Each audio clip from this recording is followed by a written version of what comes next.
Today, we live in an age of mechanical marvels, but if we look back 2,000 years, we may be surprised by what we find. Fantastic machines were in common use in the ancient world, from war machines to automatic doors and even robotic theaters.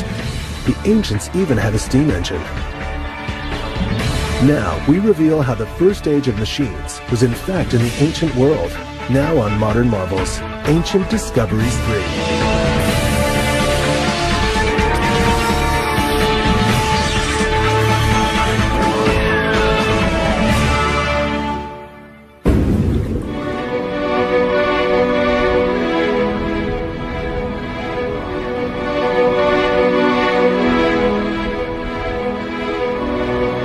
We have for centuries marveled at the world of the ancient Greeks. A world where the human mind was set free to look beyond the everyday drudgery of life and think of greater things. A time of science, art, and philosophy, dazzling new ideas that they would export to the rest of the world. And at the heart of this age of wonder stood a great city. Not in Greece or Italy, but here on the coast of ancient Egypt, in a place called Alexandria. While the Romans thought of war and the Greeks thought of philosophy, in Alexandria they thought of thought itself. These halls once echoed to the footsteps of Plato, Aristotle, and Archimedes. But you might also have found another less well-known face here. He was not a philosopher or poet, but an inventor, and he almost started an industrial revolution 2,000 years ago. They called him Mechanos, the machine man, but we know him as Heron of Alexandria. 2,000 years before the modern day, Heron was building his own machine age and in the process creating devices that still amaze us today. Heron lived in Alexandria at a time when it was the most cosmopolitan city on earth. This beautiful city, once home to the legendary Queen Cleopatra, was the brains behind the classical world. Great minds from across the world were drawn here to trade in the most valuable of commodities, not gold or slaves or corn, but knowledge. The great library was the bank for this knowledge. Here were gathered together all the writings of the Greeks, Romans, Egyptians, and more. Halls piled to the ceiling with scrolls of mathematics, philosophy, geography, and history, all vying for space with plays, fables, songs, and poems. Today, hardly any of these works survive, and we can only dimly imagine what wonders once lay in Alexandria. But we do know that hidden in its vaults lay the plans for the most extraordinary machines ever created. The Great Library at Alexandria was, I think, the intellectual powerhouse of the ancient world. It was the largest and the best library in the Mediterranean. If you were looking for any particular book, there was always a good chance that you could read it at Alexandria. Attached to the library at Alexandria was an institution called the Museum. Not a museum as we would imagine it, with objects on display in glass cases and cabinets. Museum was a place to muse, to think, to discuss, to invent. Many of the professors in the museum had written the greatest books in the library. Some devoted their energies to figuring out how the world worked, and some spent their time planning, devising, and building inventions. It was here in the museum that Heron set about creating his extraordinary inventions. Today, none of his machines survive, and we know almost nothing about the man himself. But we do know about his marvelous machines, because Heron wrote books on how to build them, and incredibly, copies of some of those books survive. They open a window on the wonderful mechanized world he knew.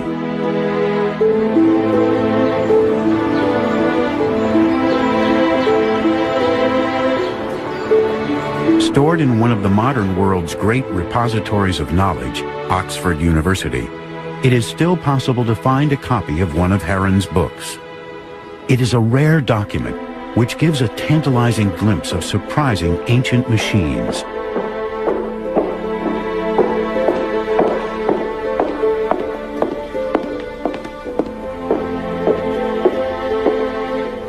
Although the original is long lost, this 16th century copy can take us straight back into Heron's world.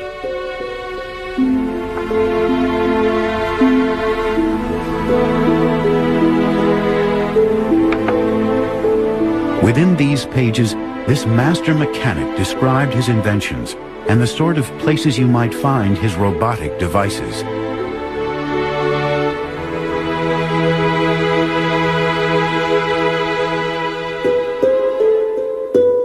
Some were for the home, some simply there as entertainment for dinner parties. Others whirred and clanked away in theaters, producing amazing special effects. But the most likely place to find one of Heron's machines wasn't in either of those places. It was in the temples.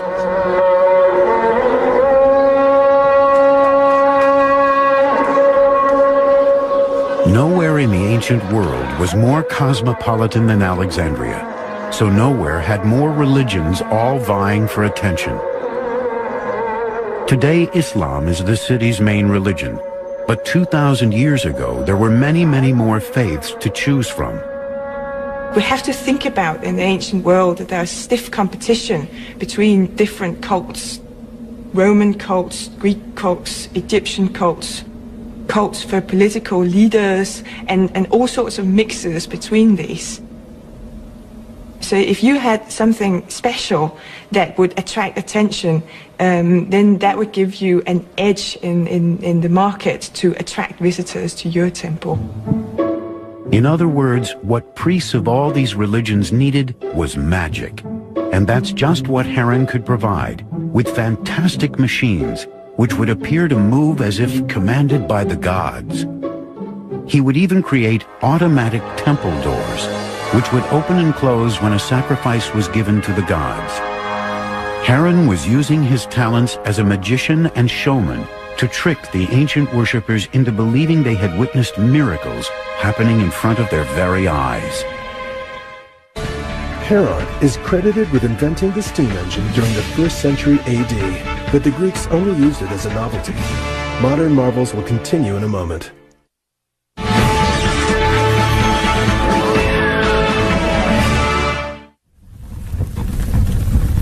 One of Heron's most ingenious machines was his automatic temple doors. The idea was simple but brilliant. As a priest and congregation approached their temple, the doors would magically open to welcome them inside. In front of the huge closed doors of the temple, the priest would theatrically step forward and light a fire on an altar by the doors. Beneath this altar, an amazing array of pipes, containers, and weights would then swing into play, unbeknown to the expectant congregation. Water flowed unseen into buckets that counterweighted the huge doors. Above ground, the priest might now make a final offering on the fire as the heat drove the hidden mechanism below.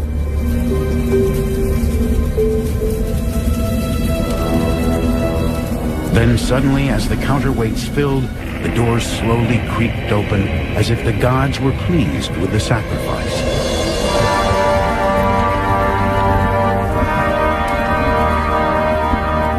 A fantastic finale was provided by the sounding of a fanfare as the mechanism blew compressed air through a trumpet. To Heron, it was simply mechanics, but to the congregation, it was a miracle.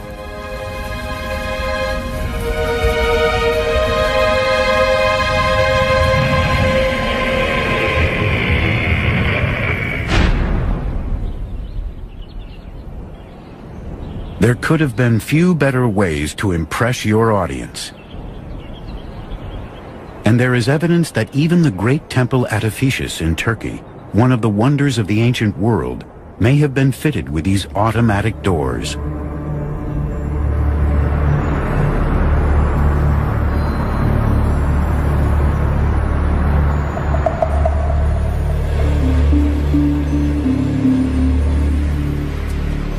Steve Poole, a kinetic artist, is fascinated with the work of Heron and has built a scale model to show how the automatic doors actually worked. A cylinder of air is heated using fire. The air inside expands and travels through a tube into a container of water, in this case a red canister. The hot air pushes the water out of the canister and into another container which gradually fills.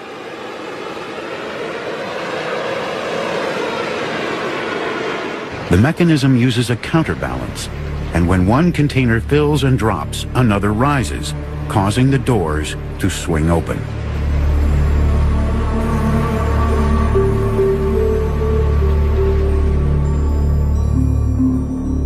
It is a simple machine, but an extremely effective one, and one which shows Heron had mastered the elemental forces of water, fire, and air. When the altar fire was extinguished, the air cooled and drew water back out of the container, so it rose and closed the doors.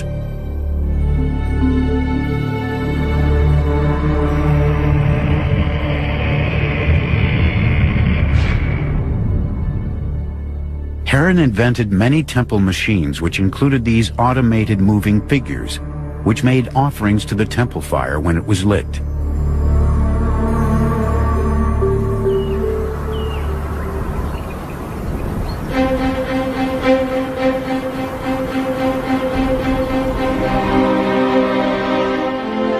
Of course, it was one thing to persuade people to come into your temple, but quite another to persuade them to part with their money. And money was the key to running a successful religion. How to get people to spend it and how to collect it were just two of the problems Heron also had answers for.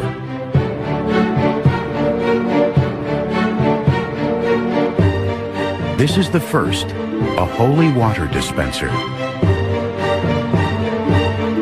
It was the world's first coin-operated slot machine.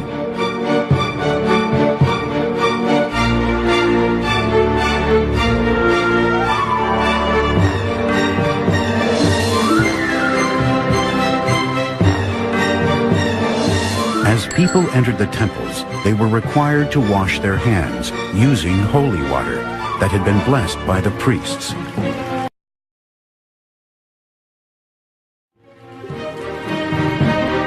Blessing and selling holy water was time-consuming for the priests, so Heron invented a machine that made their lives easier and was more efficient. When a worshiper placed a drachma coin in the top, out came a precisely measured cup full of expensive but holy water.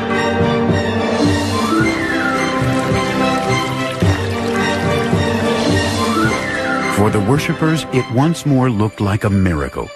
In reality, the dropping of the coin caused a lever to fall, opening a valve to let out water.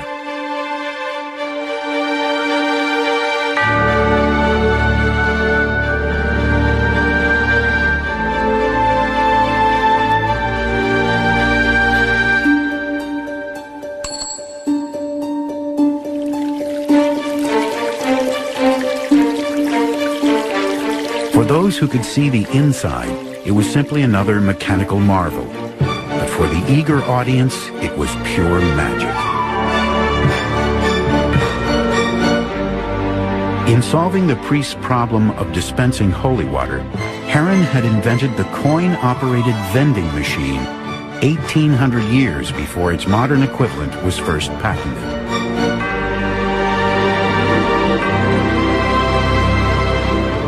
Other miraculous machines may also have helped to bring in the worshippers, such as this replica in a major exhibition of ancient technology in Athens. This magical Greek device is a smart tap.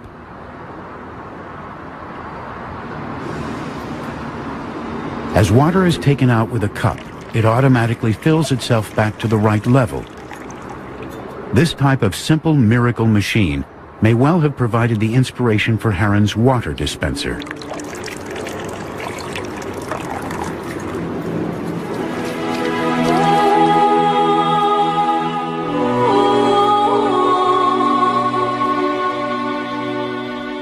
It is hard to imagine today that these silent temple ruins may once have been filled with such magical machinery, performing what looked like miracles to an awestruck audience.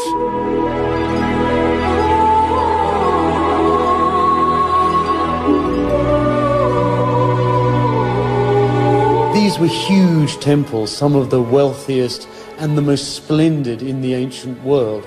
Heron's automatic inventions would have added further to the sheer sense of splendor and awe that any worshipper would have experienced. But Heron had one more money-making device for the temple priests, one which would allow worshippers to think they were talking with the gods, but which was in fact much more dishonest.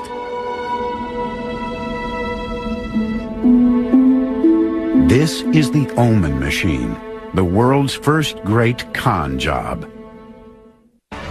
Heron's most famous mathematical work is Proposition 1.8, which calculates the area of a triangle based on the lengths of its sides.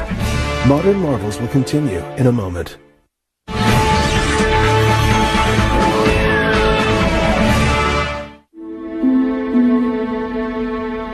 In the ancient world, one of the reasons for going to a temple was to find out what the future might hold. And ancient peoples were happy to pay for a glimpse of things to come. For this, they would consult Heron of Alexandria's Omen machine.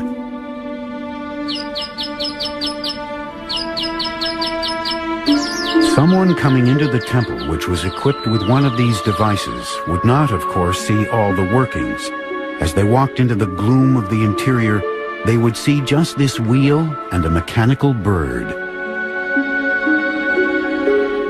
After paying a suitable fee, they could ask the god a simple yes or no question. Turn the wheel and the bird would either sing or not. The god had spoken. But of course it was not the gods who had made this bird sing, but Heron.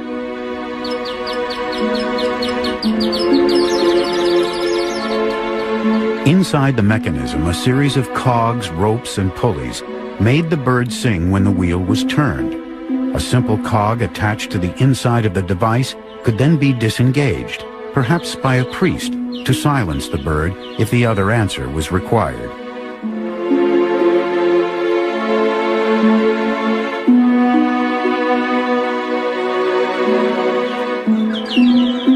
Singing gave one answer, not singing the other. The priest could choose which was most appropriate. It is the oldest mechanical confidence trick in the world.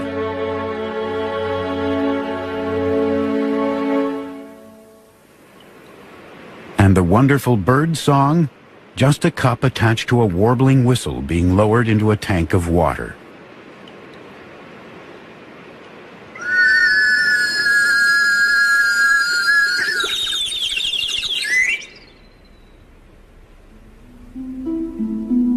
Sound was the key to many of Heron's inventions, from his Omen machines to his elaborate windmill-powered musical organ. But getting it all to work together is much harder than it might seem.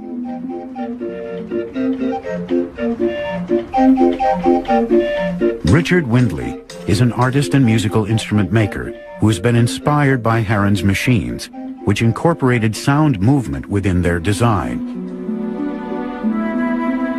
Richard recreated a mechanical singing bird similar to the ones that once adorned the Omen machine. It was an intriguing challenge to see if he could make Heron's bird sing.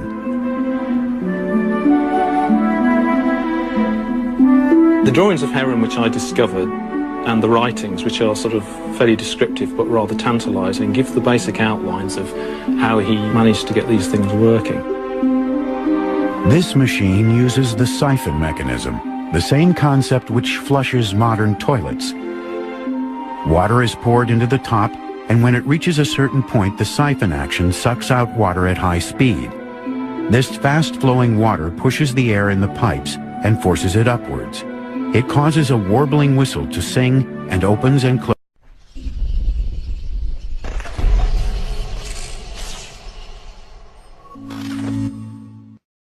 closes a valve, making the bird's beak move.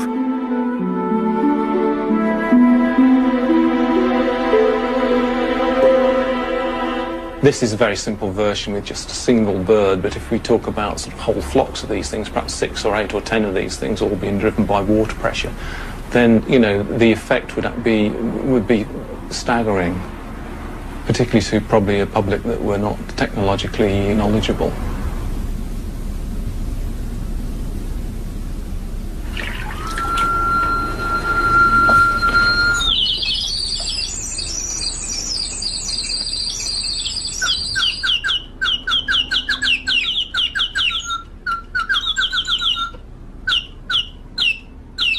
And Heron built far more elaborate machines than this. In this strange device, when you lift an apple from a pedestal, a figure of Hercules fires an arrow from a bow toward a dragon.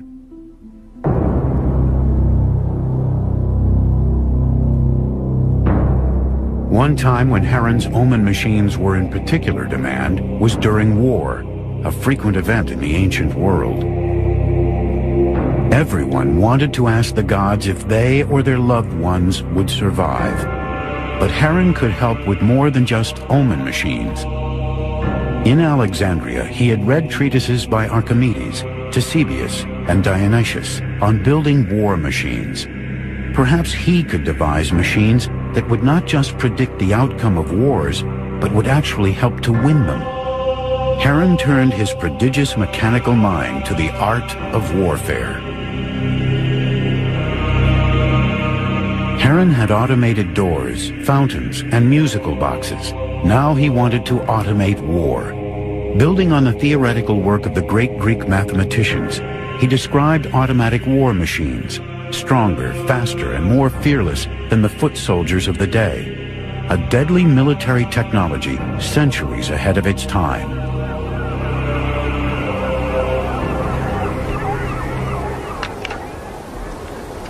Alan Wilkins has been using ancient descriptions of war machines to try to rebuild these fearsome devices.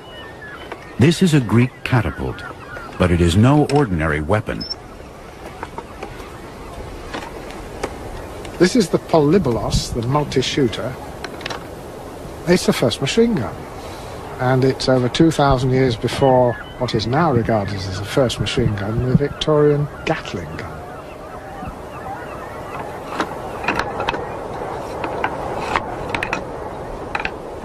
This ingenious weapon had many unique features. It was one of the first uses of a chain mechanism anywhere on Earth. It could fire a bolt further and harder than any man. And most terribly, it could fire bolt after relentless bolt without rest. The Roman army in particular had an interest in such lethal devices. With a huge border to defend, such weapons offered them a distinct advantage.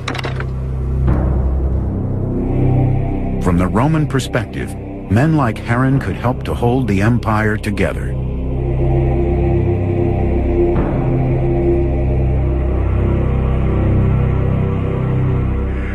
Here on Trajan's column in Rome can be seen an automatic cheruballista, or hand catapult. This machine originated in Alexandria and dates from Heron's day. It may even have been devised by him. Alan Wilkins has built a working model. The device mimics the action of a traditional archer firing arrows, but with much more force. It is a primitive military robot.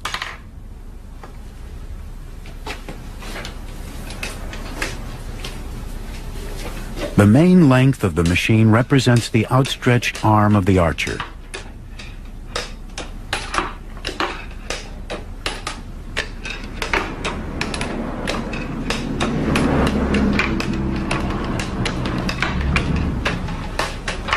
A double-handed cranking system then draws the string back, clamped between two metal hooks.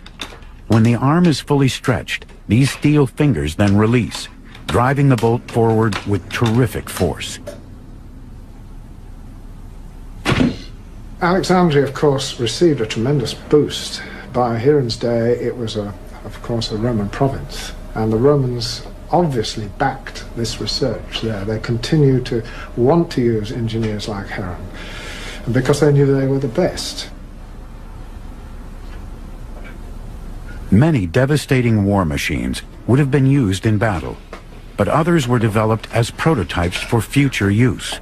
Here are these Alexandrian engineers thinking up all these ideas which are a couple of thousand years before they can ever be realized.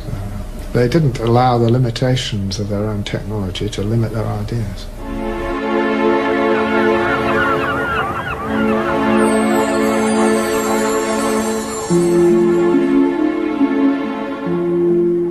But Heron had more to offer the Alexandrians than just siege engines and miracle machines.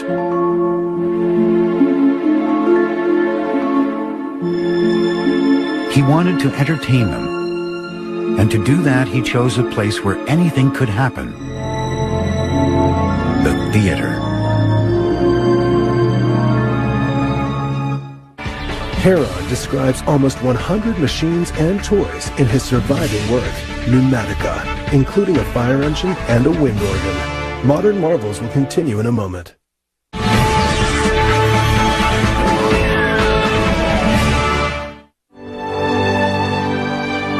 It was in the indulgent world of the theatrical arena that Heron knew his genius at creating magical machines could truly be recognized. In ancient times, theater was at the center of many people's lives.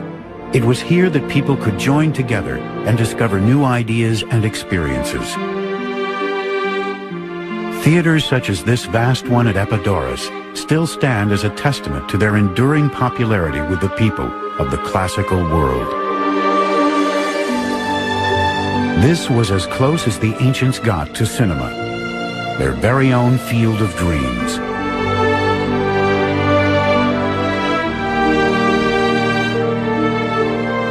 Even the acoustics were precisely scientifically designed, like a modern cinema's, to heighten the audience's experience.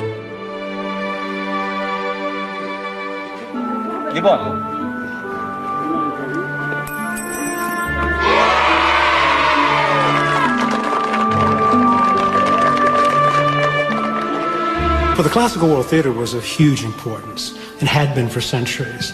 The audiences flocked in huge numbers to the theater, which in a sense was the form of mass communication of the day. There were elements of politics, culture, even religion played out before a mass audience.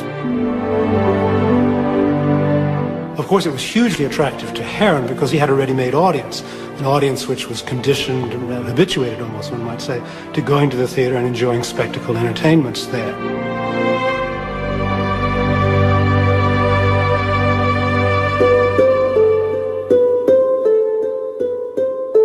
Heron knew he could add to this experience. The skills he had learned building war machines and temple illusions could finally be given free rein on a stage where anything was possible. He began by devising theatrical staging with the eerie ability to move on and off stage on its own. This is the first mechanical marvel Heron used to astound the theater audiences of ancient Alexandria.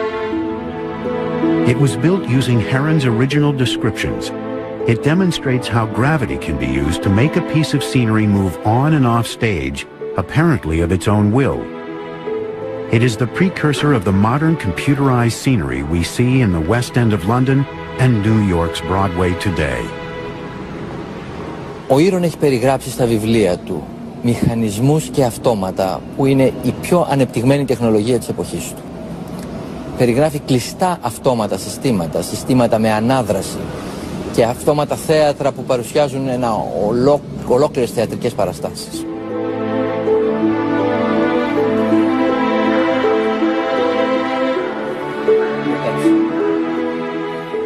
A compartment in the top of the device contained sand, and when it was released through a series of holes, it pulled down a weight.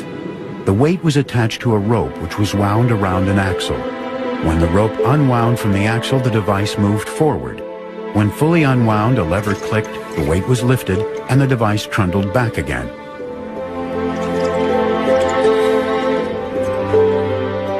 Heron wrote a whole treatise about automatic theatres.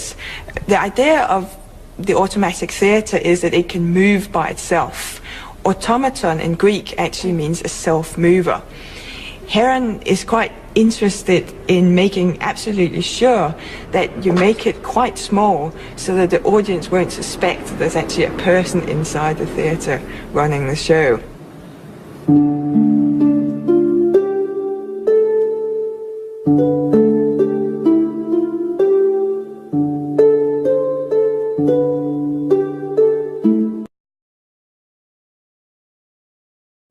A simple spindle with pegs which made all these movements possible was in fact one of Heron's greatest inventions. This carefully wound arrangement of pegs and ropes is what a modern computer scientist would call a program.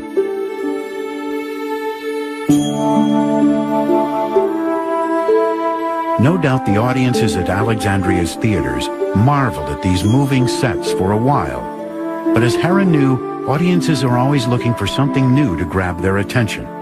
He had automated the set, but what about the actors?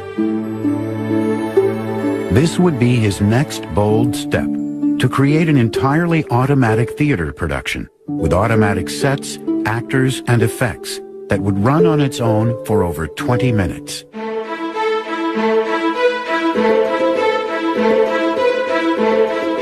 Heron decided to automate the classic Greek tale of tragedy and bloody revenge, Nauplius. The story tells of how King Nauplius seeks revenge after his son is killed by Ajax at the close of the Trojan Wars.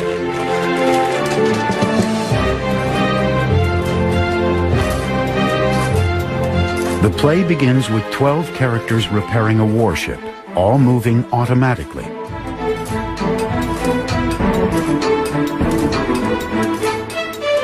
Below the action, the mechanics all remain hidden inside the box,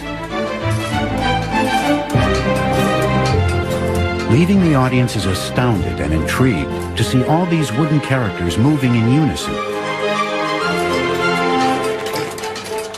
To complete the illusion, Heron added sounds and special effects.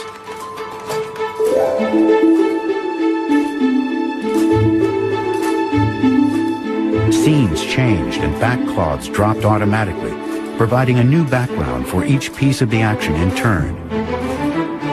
To prevent collisions between characters, the action all took place on different planes, which rose and fell at different times during the performance.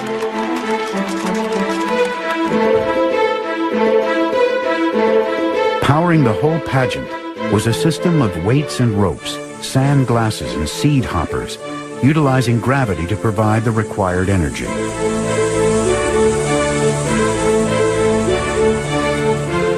The complexity of so many choreographed automatic elements was an incredible feat of engineering and ingenuity.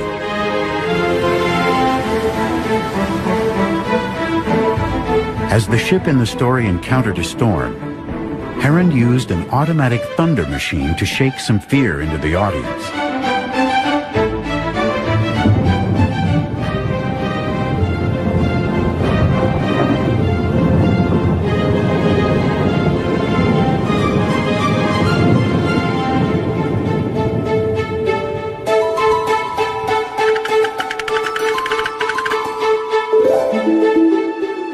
The goddess Athena appears on cue to command the weather as the story reaches its climax.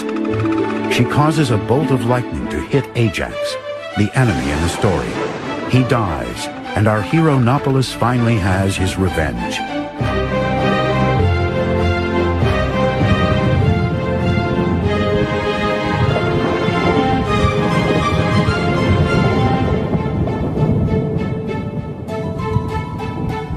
As the final sounds rang out around the theater, the first time this play was performed, the audience must have been enraptured by the spectacle in front of them.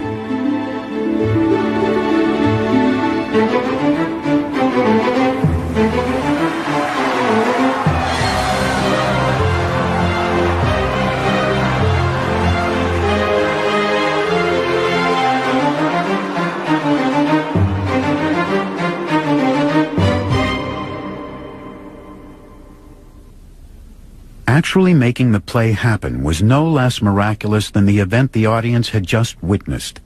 It might not be magic, but it required a mathematical genius to make it work.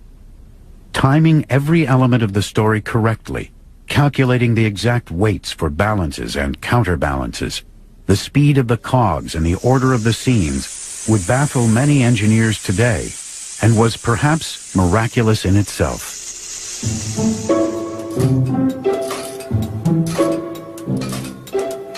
The engine which drove the whole show was this hopper. It harnessed the power of gravity and was filled with either sand or seeds. The slow release of these then started a chain of events. As the seeds fell, a weight on top of them lowered. That weight then pulled a rope, which then in turn turned a spindle. This spindle was effectively the master control. It held the program stored in a complex system of ropes wound around pegs, which set off different aspects of the show when the rope was unwound past certain points. It triggered the individual pieces of the theater, such as this spindle, which revolved to make dolphins apparently leap through the waves.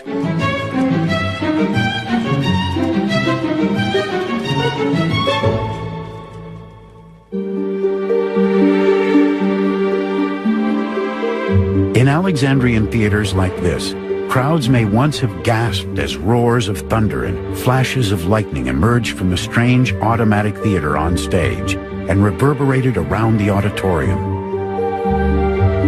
The theatre in Alexandria, I think, was at the centre of the city's life. Also, and importantly, before the highly critical audience in the theatre at Alexandria, reputations were won and lost. And it's in that highly competitive context that we should see Heron of Alexandria's spectacular stage devices.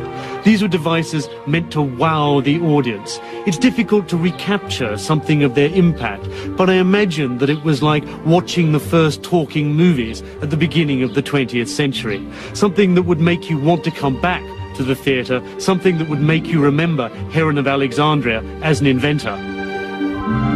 Heron was an entertainer and a flamboyant inventor.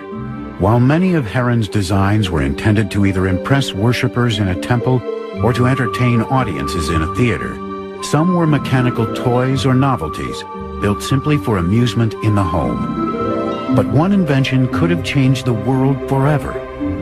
It's a steam-powered engine, invented by Heron thousands of years before its time. Heron's work Catoptrica deals with his study of light and mirrors. In it he states that vision results from light rays emitted by the eyes, and that these rays travel with infinite speed. Modern marvels will continue in a moment.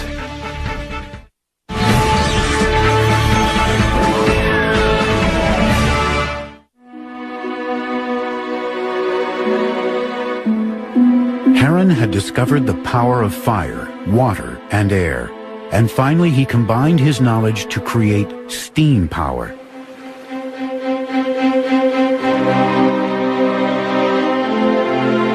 This would lead to the invention of a simple but remarkable device.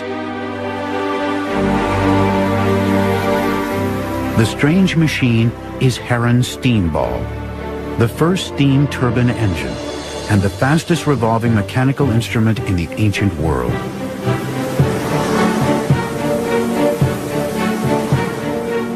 Heron was just half a step away from inventing the steam engine. He knew the principles of steam power. He had designed a revolutionary device. What might have happened if he'd taken that extra half step?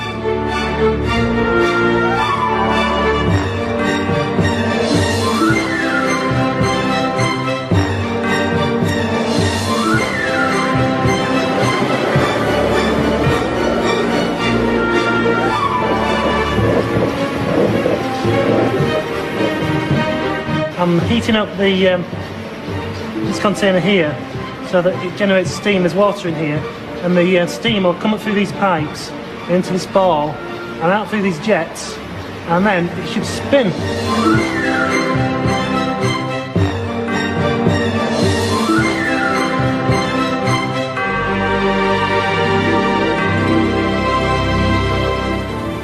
It was a sight to behold.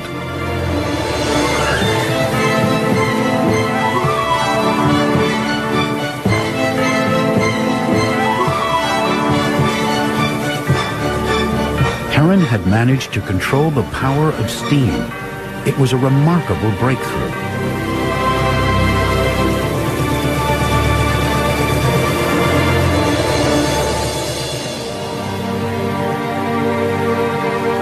This device could perhaps have started an industrial revolution 2,000 years ago.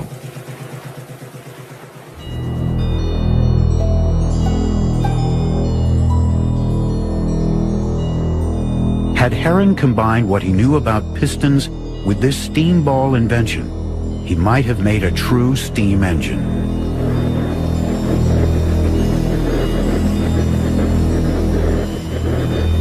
The invention of the steam engine in 1721 ushered in the Industrial Revolution, bringing in its wake mass production, high-speed travel, and the birth of the age of the consumer. The modern world was forged by the steam engine. But how would the world look today if that giant leap had been taken by Heron nearly 2,000 years earlier?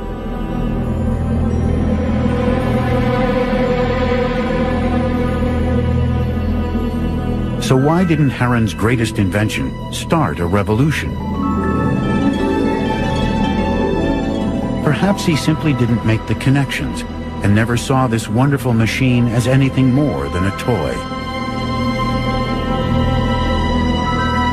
Or more ominously, in a world run on cheap and plentiful slave power, perhaps no one saw the need for labor-saving devices.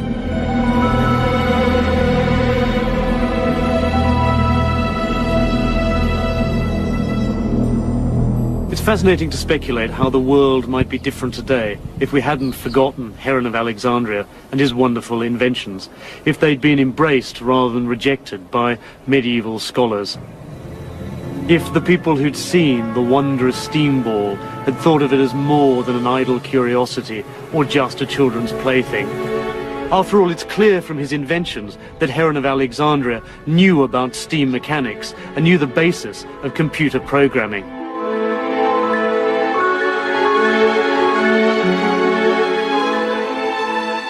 There's an interesting scholarly question, which is, you look at Heron's writings and those of his contemporaries, and we feel they're almost approaching technological liftoff. That in another generation or two, with the steam engine and other inventions in the wake of that, we might almost have been facing an industrial revolution taking place 2,000 years before it actually occurred.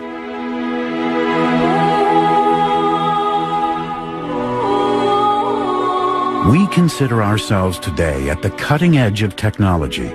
But in many ways, we are only just beginning to catch up with developments in the ancient world.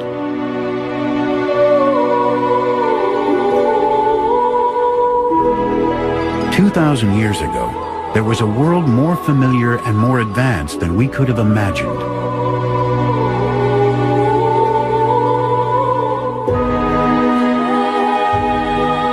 A time when mechanical machines brought wonder and magic to ancient cities.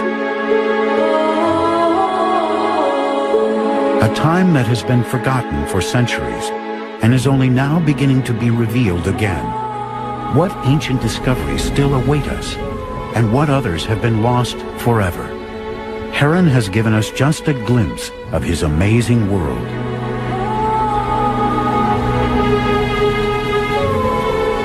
But what could our world have been like today if we had not forgotten Heron of Alexandria?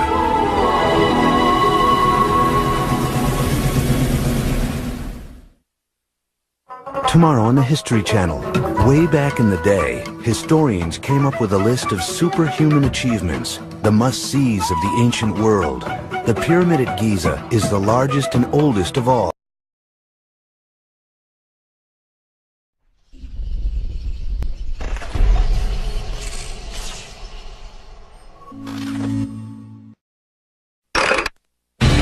Today, we live in an age of mechanical marvels.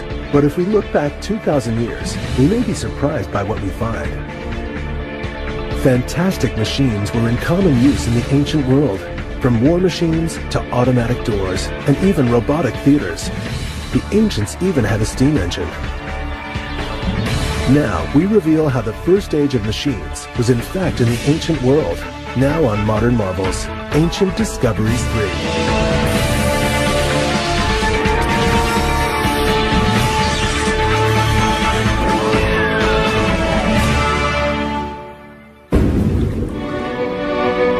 Alexandria, at a time when it was the most cosmopolitan city on Earth. This beautiful city, once home to the legendary Queen Cleopatra, was the brains behind the classical world.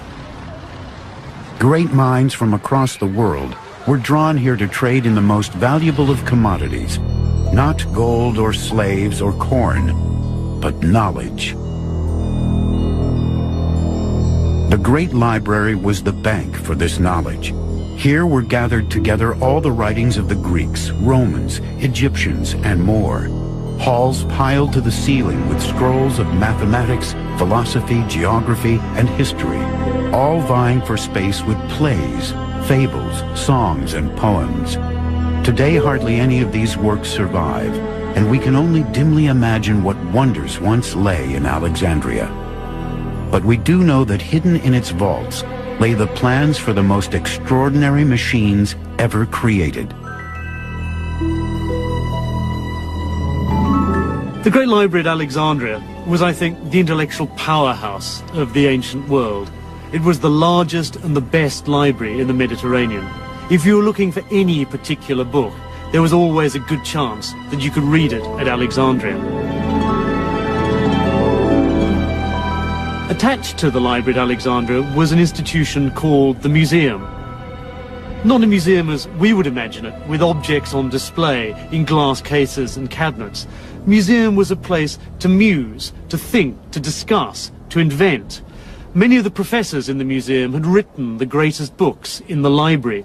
While the Romans thought of war and the Greeks thought of philosophy, in Alexandria they thought of thought itself. These halls once echoed to the footsteps of Plato, Aristotle, and Archimedes. But you might also have found another less well-known face here. He was not a philosopher or poet, but an inventor, and he almost started an industrial revolution 2,000 years ago. They called him Mechanos, the machine man, but we know him as Heron of Alexandria. 2,000 years before the modern day, Heron was building his own machine age and in the process creating devices that still amaze us today. Heron lived in